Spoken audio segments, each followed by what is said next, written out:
Hello, I'm Chris. This is Gross Models, and welcome back to 30 Days Lost in Space. Today is day 28. Not many more to go. This is continuing from day 27, which we've got still up and running on the board there. We are adding another component to it. We're adding our 16 button section again, so that needs to be wired in nice and easy. It's got a ribbon cable plugged in already, which I just need to connect all of these to the digital pins down there. I think it's just pretty self-explanatory on there. We're going from, well, we've got those two plugged in down there.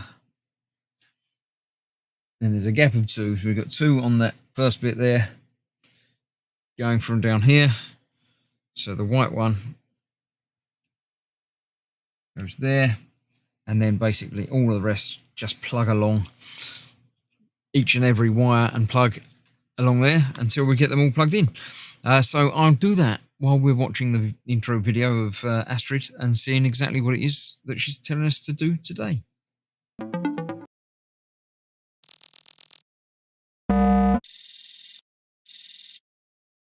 Good morning, stellar traveler. As the gentle hum of our ship fills the void around us, we find ourselves at the precipice of a momentous task. Can you feel the anticipation?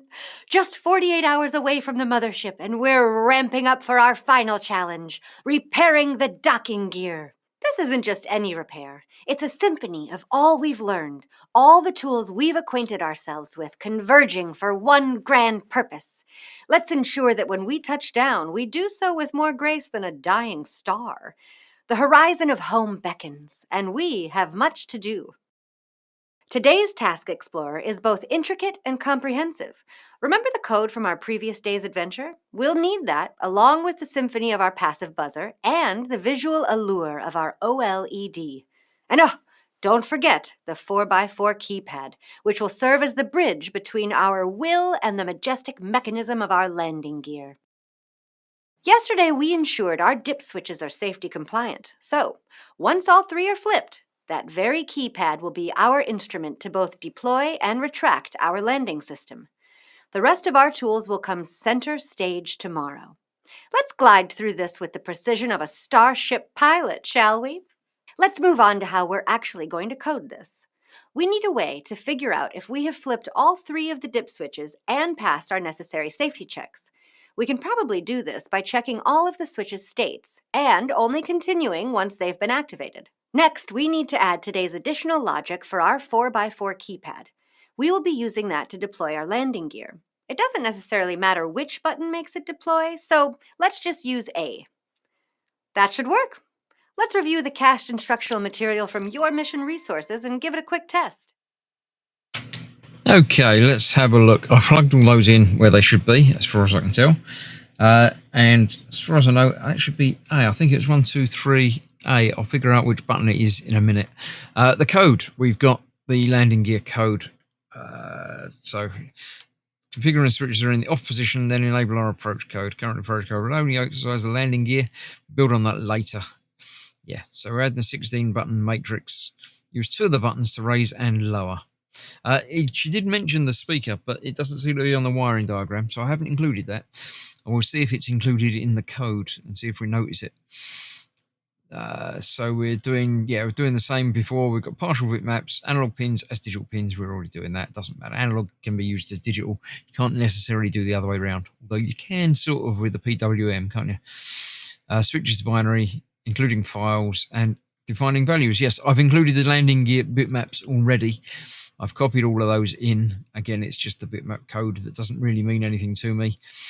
We've got, I didn't count how many of them there are in there, but several pictures of that. So let's have a look. We're including the libraries as ever, setting the display. And we're including landing gear bitmaps, which is what I've called that one. So there we go. There you go. We've got 4 different pictures of the landing gear there. So, including the 4-digit 7-segment LED display, that's that library now. Makes sense. And we're telling it where it's plugged in. Again, yeah, we've still got that there. Dip switch is still plugged in at the same place. The 4x4 button matrix, we're telling it is 4x4. and we're telling it where it's plugged in and what the buttons are. Yes, so it's 1, 2, 3, A, 4, 5, 6, B, 7, 8, 9, C, star 0, #D. Right, so this is pre-flight approach state. Making sure everything's set, pre-flight, then approaching in flight, final lowering, too fast or docked. I don't know about that. Gear bitmap count, size of bitmap, so switch. So we're showing the bitmaps of the gear, idle, lowering, raising. Okay. Brightness and clear, yeah, everything else. Checking the pins, setting the fonts. This is the loop, right? Current gear bitmap is 0. Start with the image of the lander with the gear up.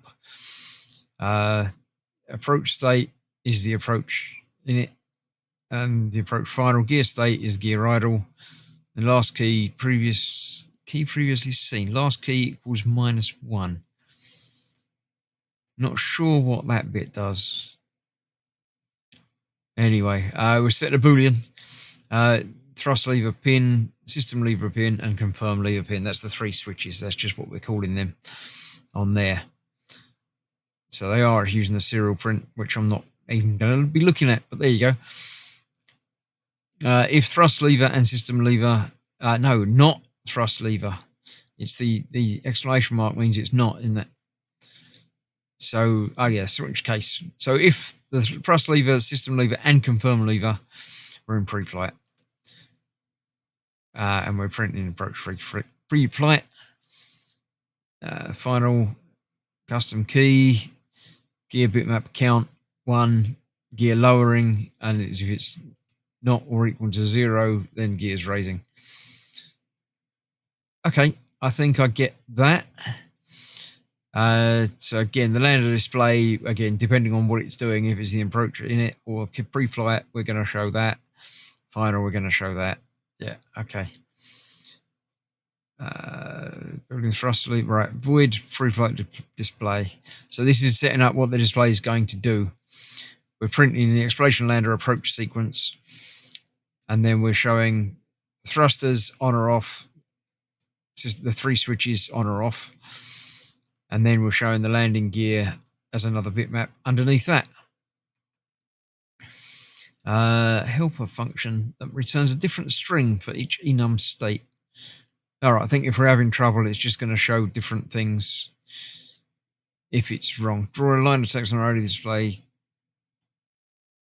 Yeah, so that's just, again, setting up the display for that. Let's load this up and see what happens. That's the important thing, isn't it? We shall compile it, make sure I've got everything correct. And we'll see exactly what the display does. I'll go back down to the bench view because that's the most interesting one for you to see. That should probably change once it uploads. It's still compiling and sorting itself out right now.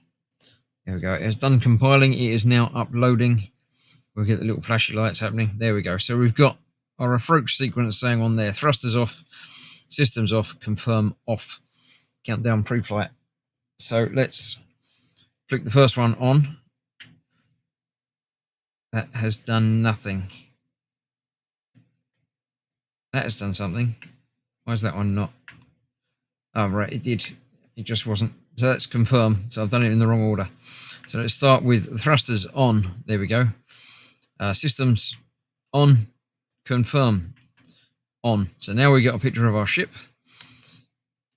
And if I push the D, that makes the landing gear come out. And there we go. B makes it go back in. So we've got a nice animation of the landing gear coming in and going up. What happens if I flick a switch off again? Nothing. We have enabled everything by enabling everything. We didn't actually use the 7 segment on there. No, nothing was actually told to be printed on there anyway. Let's reboot it just to start again. So there we go. Check that nothing does in fact appear on there. No, we've got... That's engaged everything, and then it doesn't matter what you do with the switches because you said it's all okay. But we've got our landing gear down and up. So yeah, I like that. That one line in there I wasn't too sure about, but it's only one line. How bad can it be? And we definitely didn't use anything else in there to use that display. But I'm sure we'll leave it plugged in because we're going to be using it over the next couple of days anyway. We're getting even more things plugged in. So yeah, I'm quite happy with how that's worked out. Join me tomorrow for even more. Thanks very much for watching. Stay safe, and I'll see you soon when we're not lost in space in a couple more days. Bye-bye for now.